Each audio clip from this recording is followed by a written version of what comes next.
ਇਹ ਕਿਹੜਾ ਇਹ ਕੋਈ ਹੈ ਨਹੀਂ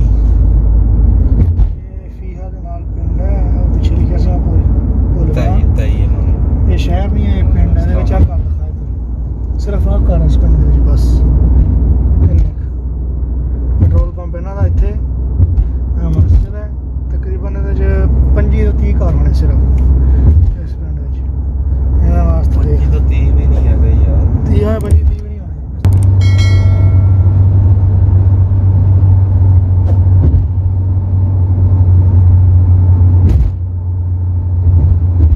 ਫਿਰ ਇਹਨਾਂ ਦੇ 30 40 ਘਰ ਹੈਗੇ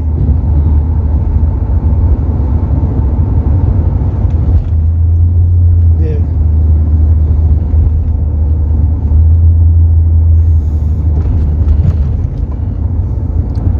30-40 ਘਰਾਂ ਨੂੰ ਕਿੰਨਾ ਪ੍ਰੋਟੋਕੋਲ ਹੈ ਪ੍ਰੋਟੋਕੋਲ ਕੀ ਹੈ ਦੇਖ ਇਹੋ ਜਿਹਾ ਸਾਡੇ ਚੌਕਾਂ ਚੌਕਾਜ਼ਾਂ ਦੇ ਵਿੱਚ ਨਹੀਂ ਹੈਗਾ ਗੋਲ ਚੱਕਰ ਜੇ ਇਹਨਾਂ ਨੇ ਤੇ ਪਿੰਡ 'ਚ ਬਣਾ ਕੇ ਦਿੱਤਾ ਹੋਇਆ